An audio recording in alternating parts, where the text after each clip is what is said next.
I won't marry him. I'd rather die than marry a disfigured monster. Sister's shrill scream nearly lifted the slate roof off the Sterling mansion. She swept the expensive bone china tea set from the table, porcelain shards and her ragged sobs skittered across the polished marble in a grating symphony. Dad, Mom. How can you be so heartless? I'm the daughter you dote on. Adrian might be powerful, but he's a wreck now, half his face burned off and one leg ruined. You want me chained to a living corpse so the whole county can laugh at me for the rest of my life? The great room lay in ruins. Helena clutched the hysterical Olivia, blotting her own tears. My Olivia, how could I bear to see you suffer? Yet, this marriage was arranged ages ago. We can't afford to offend Hawthorne. Victor's face was iron. He chain-smoked until clouds veiled the chandeliers and breathing turned laborious. Can't afford? So you trade my happiness for peace? Olivia shoved Helena away, red-rimmed fingers stabbing at Victor. When the betrothal was announced you brayed he was the pride of the heavens, the luck I'd cultivated for lifetimes. Now that he's broken you shove me into the furnace. You don't love me, you love Sterling's bottom line. I had watched this farce in silence for 2 hours. I am the second daughter of Sterling, Luna. A shadow, forever overlooked. From childhood Olivia was the chosen one, lovely, honey-tongued, the pearl in their palm. I, plain and quiet, existed only as background foil to her brilliance. The Hawthorne-Sterling alliance had shocked Eastbrook, Adrian, sole heir to Hawthorne, prodigy crowned by every business magazine. Tongues wagged that Olivia must have saved entire galaxies in a past life to net such a catch. Then, 2 weeks ago, a vicious fire rewrote the story. Adrian plunged back into the flames to rescue a little girl, suffered third-degree burns across half his face, and emerged with a leg never to stride again. Overnight the golden boy became the monster whispered about in country club locker rooms. And so the scene before me. Victor's butts formed a small mountain in the crystal ashtray. Finally he ground one out, gaze sweeping the room until it skewered me with appraisal I had never seen. My stomach lurched, dread pulled cold. Luna, he barked, voice brooking no dissent, since your sister refuses, you'll take her place. Instantly the great room fell mute. Even Olivia's hiccuping sobs ceased, she gawked. Helena parted her lips, but Victor's glare swallowed whatever plea she might have made. I stared at them, icy fingers climbing from my soles to my scalp. In their ledger daughters were merchandise. If product A was defective, swap in product B. An invisible fist clamped my heart until each beat hurt. Olivia's shock lasted only seconds, then twisted into glee laced with scorn. She looked me up and down, cruel smile blooming. Perfect. Let Luna marry him. She's ordinary enough to suit that freak. Dad, you're brilliant. Helena exhaled in relief, patting her chest. Exactly, both Sterling girls, no difference. Luna, you've always been obedient, you must save the family this once. Save the family? Such pretty varnish. I surveyed 3 generations of selfish masks and suddenly laughed. The sound was soft, yet it punctured their self-satisfied balloon. Me? I rose slowly, meeting their eyes. Why on earth should I substitute for her? Victor's face blackened. Luna! Watch your tone. I'm ordering you. You eat Sterling food, spend Sterling money, now Sterling needs you, you'll step up. Needs me? I sneered. What you need is Hawthorne's hedge fund millions and the prestige that keeps your names on gala invitations.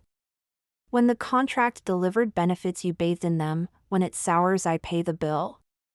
My words were scalpels slicing their pretense away. Victor exploded, hand lifted to strike. Defiant wretch! I didn't flinch, I simply stared until he remembered I still had utility and the slap froze midair. Fine, excellent. Victor shook with rage. Let me be explicit, Luna, you will marry into Hawthorne, voluntarily or not. That is final. Olivia poured venom beside him. Listen, Luna, don't be ungrateful. Marrying Hawthorne is a blessing peasants would kneel for. So what if Adrian's disfigured? The name still opens every door in Connecticut. You'll wallow in luxury instead of lingering as the invisible daughter you've always been. The last filament of familial love inside me snapped. Silence stretched, thick as cigar smoke. I studied them, my so-called family, greedy, indifferent, urgent. At last I drew a slow breath and spoke, voice eerily calm. Very well, I'll marry. All three faces lit up like Christmas morning. But, I continued, meeting their startled eyes, I have one condition. What condition? Victor demanded. I glanced around the mansion I had called home for 20 years, feeling nothing but a chill. The instant I crossed the front gates I ceased to be as Sterling. My life, my health, my death, my marriage will belong to me alone. You will never again claim parental privileges, make demands of me, or squeeze $1 from Hawthorne in my name. I paused, savoring their whitening knuckles. We will sign papers severing every legal tie. You're insane. Helena shrieked. Luna, we're your biological. Biological? Tears slipped down my smile. Biological parents auction their child to cover losses? Ask yourselves, have you once, in 20 years, seen me as anything but reserve currency for Olivia and Sterling? If I'm a commodity, let's trade. I barter my marriage for freedom. Fair deal. The words left them speechless. Yet to cling to Hawthorne, to protect Sterling's status, they agreed. Victor summoned his lawyer on the spot, dictating a frigid severance agreement. When I signed Luna in jagged cursive, I caught the triumph flashing across Olivia's eyes. The pest would wed the beast and vanish forever. The moment the pen lifted, my lungs filled with the cleanest air I had ever breathed. I'd had more than enough of that ice-cold house. The wedding was kept extremely quiet, almost hurried. No guests, no ceremony, only the two sets of parents and a lawyer present, watching us sign a marriage contract. For the first time I met my brand new husband, Adrian. He was seated in a motorized wheelchair, impeccable in a tailored black suit. A custom silver mask hid half his face, bearing only the intact side, the jawline taut and sharp. On the skin that showed, ridged burn scars crawled all the way to his throat. He looked at no one, he simply sat in perfect stillness, exhaling a gloomy, keep-away chill. Olivia had been right, he was disfigured, and he was disabled. Yet when I looked at him I felt no fear, instead, in those deep black eyes I caught a glimpse of the same abandonment I knew too well. After the signatures, the Hawthorne estate led me to a waiting Rolls-Royce. Adrian never spoke a single word. The car glided toward the Hawthorne manor. Side by side we rode in silence so thick it felt ready to shatter. I had no idea what to say, so I stole glances at him instead. He was unnervingly quiet, almost not alive. He merely tilted his head toward the rushing scenery, the exposed eye and unreadable sea. I could feel it, he hadn't wanted this marriage, certainly not a substitute bride. For both of us, this was a transaction we'd been forced to make. The car swept through iron gates and stopped before a castle-sized mansion. The estate opened the doors with deference. Adrian steered his electric wheelchair out alone, never looking back, and rolled straight inside. I followed, at a loss. The interior was quietly opulent, vast, and just as vast in its coldness. Apart from uniformed staff, no other souls appeared. The estate escorted me upstairs to a huge bedroom. Hawthorne, this is your room. Hawthorne, is next door. I nodded my understanding. No one would want a stranger, let alone a stand-in, sharing his bed. Once the estate left, I stepped inside. The chamber came with a dressing room and a terrace overlooking the grounds, everything brand new, clearly prepared for the new mistress. Yet I felt no bridal joy. Standing on the terrace, I stared down at the manicured gardens, my heart blank. Was this the life I'd bartered my freedom for, a gilded cage and a mute husband? For days afterward my existence was flat as stale water. Adrian barely left his room, meals were delivered separately. In 3 days we'd crossed paths maybe twice, exchanged 0 words. We were strangers under one roof. I didn't intrude, a fallen prince needs silence, not pity. I stayed in my quarters, reading, sketching. Drawing had always been my secret joy, at Sterling it was deemed a waste. Olivia studied piano and ballet while I squirreled myself in the attic with cheap oil paints. Now time was mine. I asked the estate for top-grade supplies and set up an easel on the sun-drenched terrace, my tiny kingdom. I painted mountains, rivers, clouds, and while color flowed my anxiety ebbed. That afternoon I was working on a sunflower still life when the lemon-yellow tube ran dry. I set the brush down to hunt for more in the supply closet. Passing Adrian's study I heard a stifled groan. I hesitated, then knocked. Adrian? Are you all right? No answer, only sharper sounds of pain. I pushed the door open. Curtains drawn, the room lay in dusk. Adrian had fallen from his wheelchair onto the Persian rug, reaching for a tumbler he couldn't grasp. He was curled, sweat beaded, the masked face contorted. What happened? I hurried, kneeling.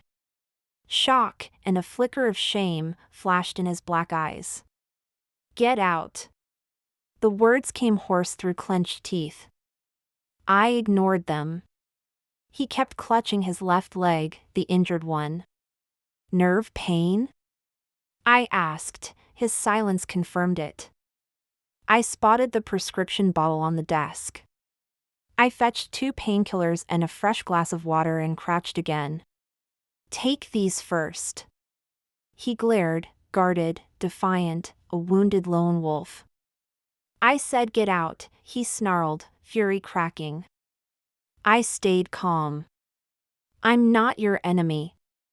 We're married, if only on paper, and I want you well. My voice was soft, sincere. The anger in his eyes wavered. At last he uncurled his fist, took the tablets, swallowed. I remained quiet until the medicine eased his breathing and the rigor left his frame. Leaning against the bookcase, eyes closed, his lashes cast shadows. Why? He asked suddenly, voice still raw. Why what? Why aren't you afraid? Everyone says I'm a monster. My eyes work fine, I answered. I see the hero who saved lives, not a monster. Scars on skin are nothing next to scars on people's hearts. I meant Sterling, meant everyone who'd turned their backs. He fell silent, then gave a bitter half-laugh. Hero? I can't even care for myself, worthless. You're not worthless. You just need time to heal. I stood and offered my hand. Let me help you back to the chair.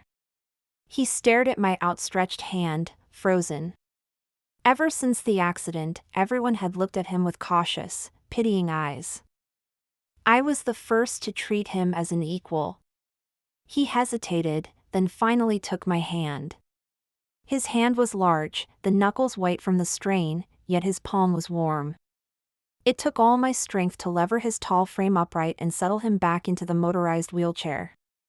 Thank you, he said quietly, the first time he had spoken to me with any warmth. You're welcome. I smiled. Should I call Morgan? He shook his head. Old problem. It'll pass. I nodded, turned to leave, and give him space. Luna. He stopped me. I looked back. He held my gaze, and in the dimness his deep eyes seemed flecked with starlight. Why did you agree to marry me?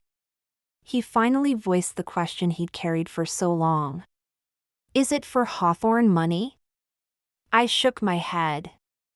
I just wanted to get away from that house, I answered honestly. Marrying you was my only way out. He studied me, and something like understanding crossed his face. That day we talked for hours. I didn't ask about the fire, he didn't ask about Sterling. We spoke like old friends, trading likes and dislikes. I learned he loved history books and chess, that he, too, treasured quiet. He learned my dream was to open an art gallery of my own. Evening fell, the last of the sunset slipped through the curtains and lay across the rug like a band of warm gold. The chill in the study melted. From that day, something between us shifted. He no longer barricaded himself in his room. He would roll into my sunlit studio and sit in silence while I painted. Sometimes he stayed the whole afternoon. I hate spectators when I work, yet his presence felt safe. We began to dine together. At the long table I was no longer alone with cold, untouched plates. He quietly noted the dishes I reached for, and the next day several of them would reappear. When his leg flared, I copied what I'd seen on TV and massaged it gently. At first he resisted, later he let me stay. We talked more, mostly me speaking, him listening, yet the iceberg between us thawed, drop by drop. One day estate presented me with a black card.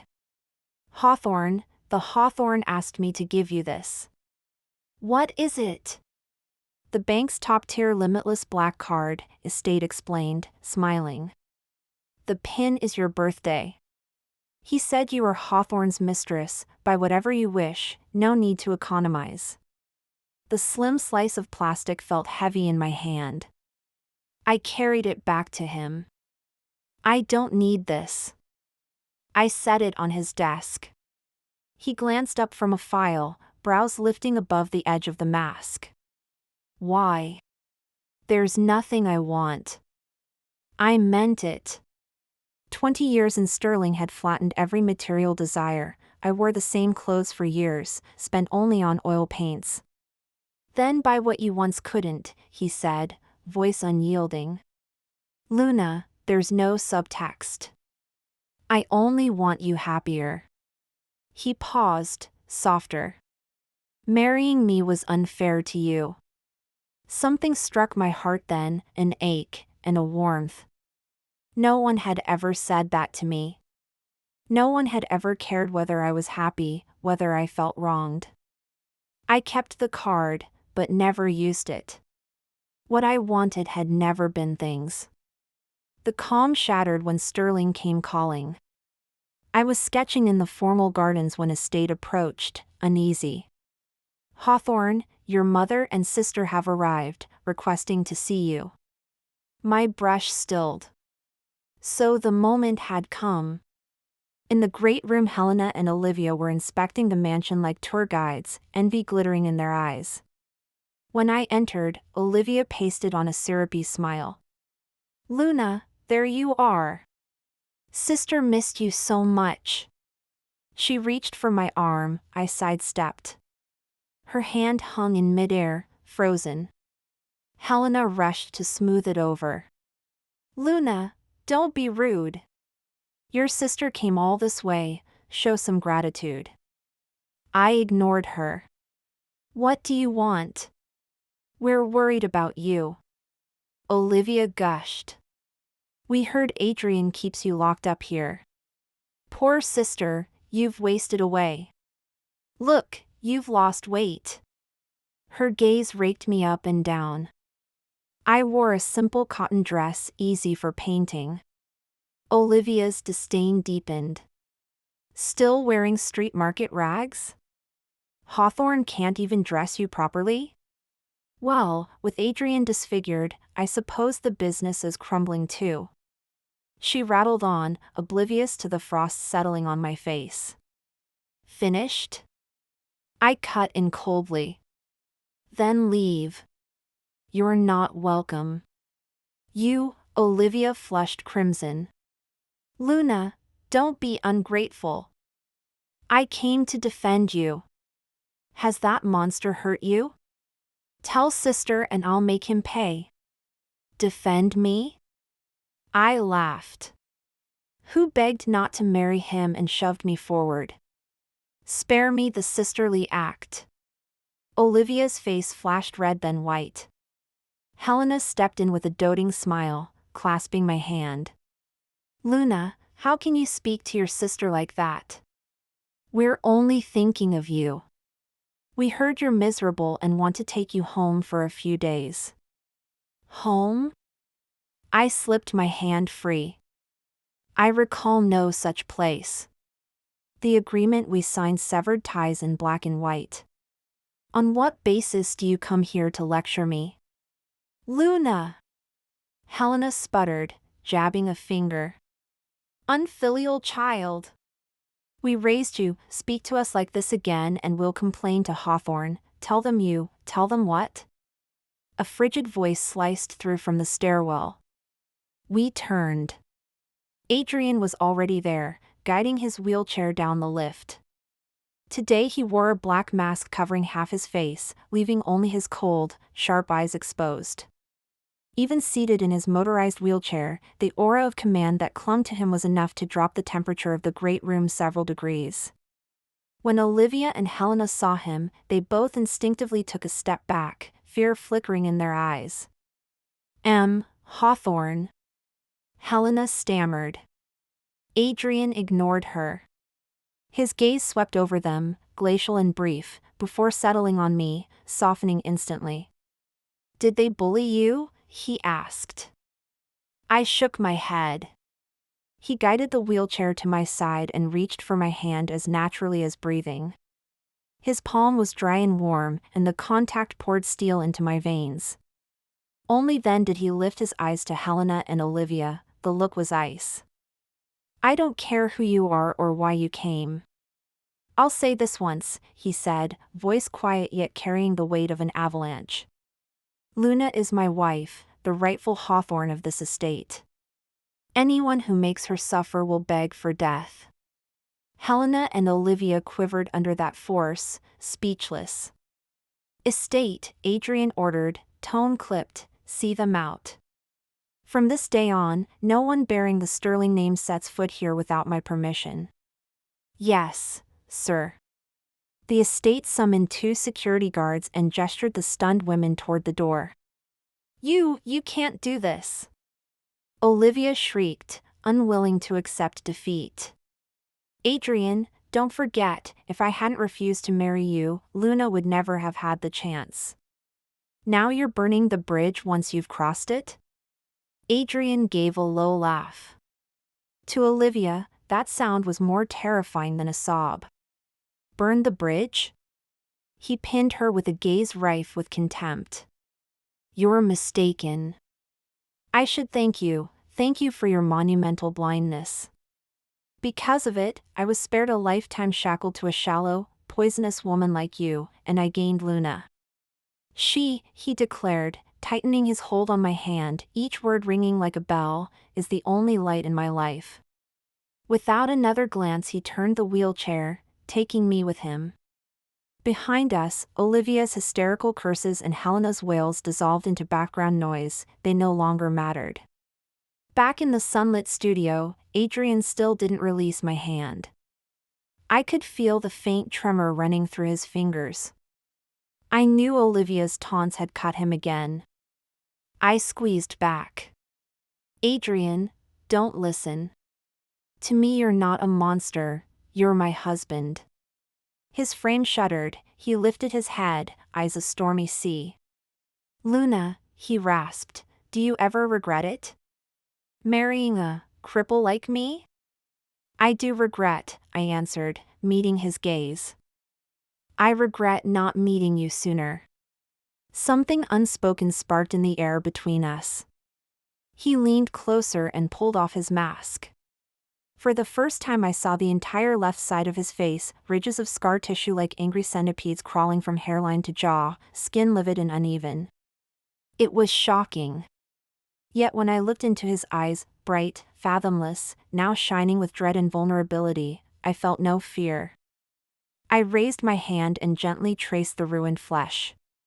He went rigid, instinctively trying to pull away. I didn't retreat, instead I brushed the rough scar with slow tenderness. "Does it hurt?" I whispered. His eyes reddened instantly. The man who could crush rivals without blinking now looked like a lost child bearing his soul. He didn't answer, he simply yanked me into his arms and held on as though he'd never let go. His face pressed to my neck, hot tears dripping onto my skin. "Luna." He choked over and over. "Thank you." I wrapped my arms around him. In that instant we were no longer a business deal but two souls keeping each other alive. After that night, Adrian and I vaulted forward. He stopped hiding his scars. He would take off the mask himself and ask me to change his dressings. The wounds had healed well, though the scars were permanent. Morgan told me his legs were responding to therapy, the sessions were brutal, yet he never quit. Our days settled into quiet warmth. He'd watch old movies with me, I'd read him my favorite poems. While I painted, he'd handle company documents beneath the sun, time soft and golden. I thought it would last forever. Then I learned I was pregnant. When Morgan smiled and said, "Congratulations, Hawthorne, you're 6 weeks along," I went numb. I clutched the sonogram printout, hands shaking. Joy flared, then panic. Would Adrian's body, could Hawthorne, accept an heir who might not be perfect? I returned to the estate racked with dread. Adrian was in a video conference. The moment he saw my face he told the screen, "We'll pause," and shut the laptop. "What's wrong? Are you ill?"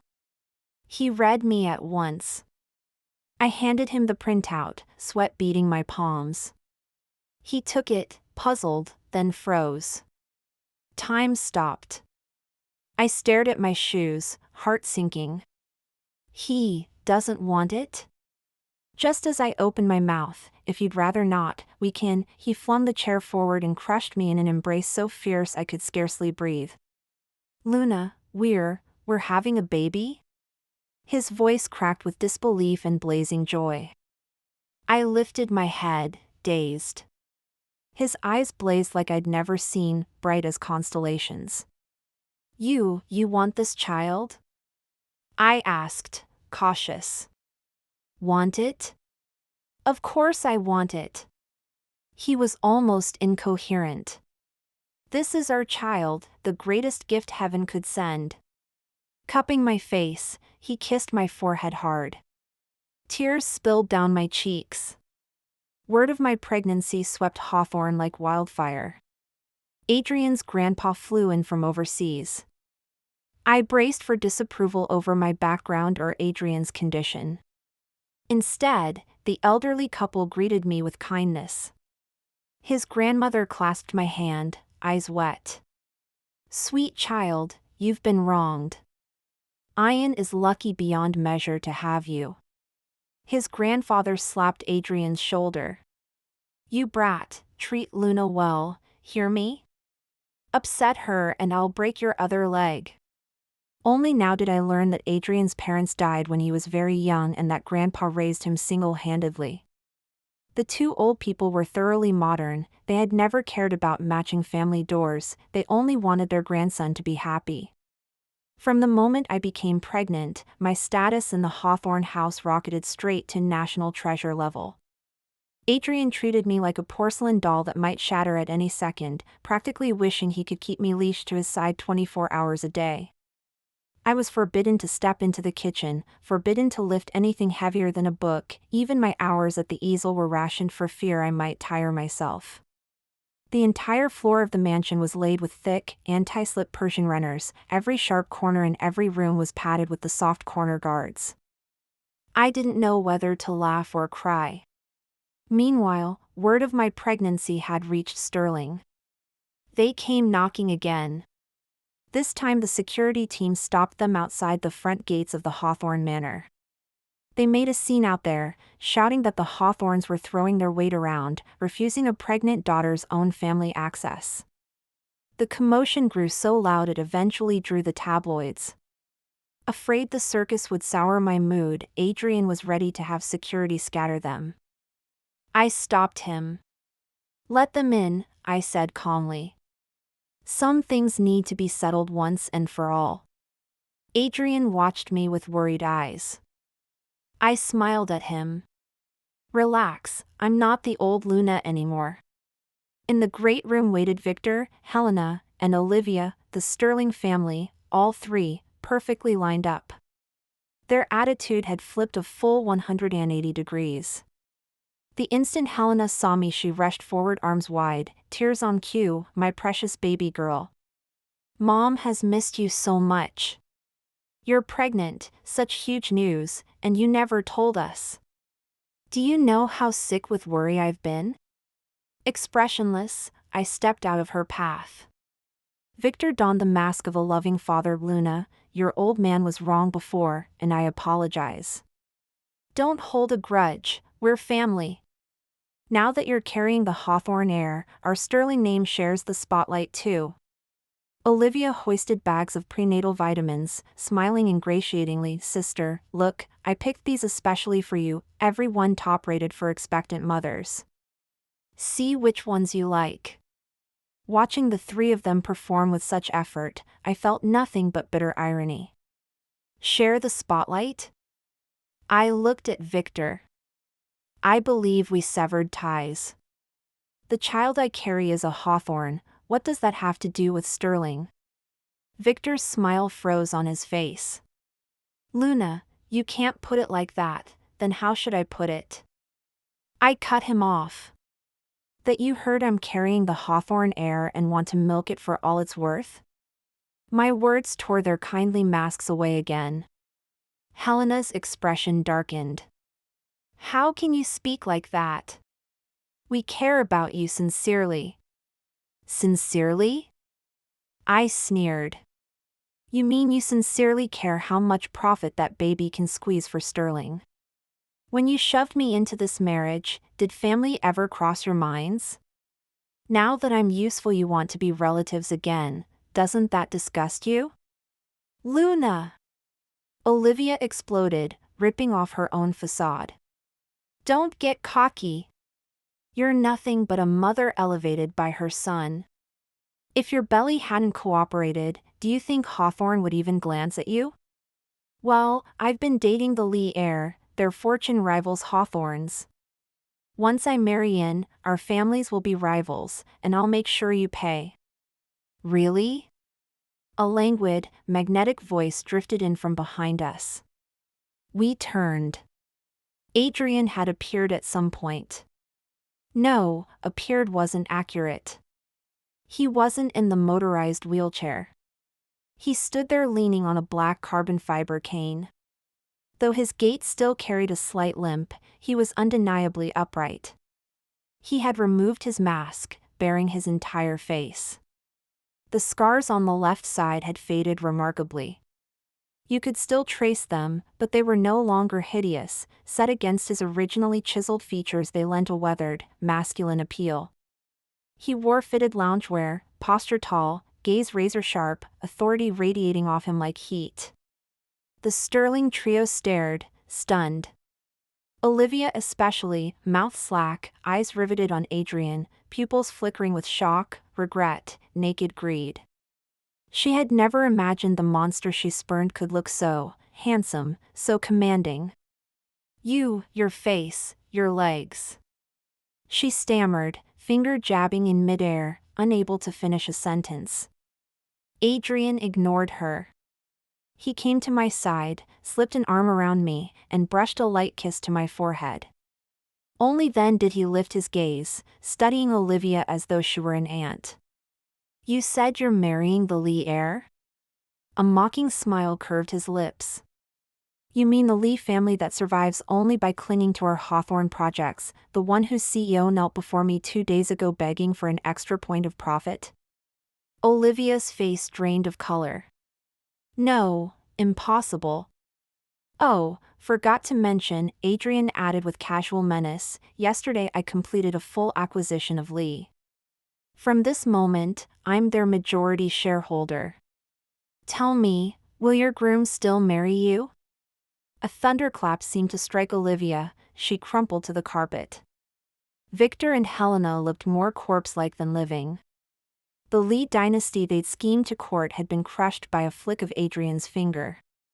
What had they thrown away? Now, would you kindly get out of my house? Adrian's voice turned glacial. Victor finally reacted, dropping to his knees before Adrian with a thud. Hawthorne! CEO Hawthorne! We were blind. Please, for Luna's sake, give Sterling one more chance. Helena knelt too, clutching my legs, wailing, Luna, good daughter, beg him for us. We truly know we were wrong. Looking down at their abject obeisance, I felt no triumph, only bottomless sorrow. Gently I pried Helena's hands off, stepped back, and leaned into Adrian's embrace.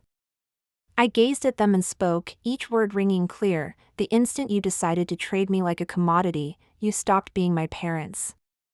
The moment I signed that contract, we became strangers. My husband, my child, my future, none of it concerns you. From today on, bridges return to bridges, roads to roads. We will never meet again. Finished, I turned away without another glance, took Adrian's arm, and walked upstairs. Behind us echoed their hopeless sobs and pleas, but nothing they said could stir the smallest ripple in my heart any longer. My world was flooded with sunlight, the shadows had vanished. Thanks for listening to today's story. On a scale of 1 to 10, how would you rate it? If you enjoyed this video, please like and share it with friends. We look forward to reading your thoughts in the comments. Don't forget to subscribe for more captivating tales. See you next time.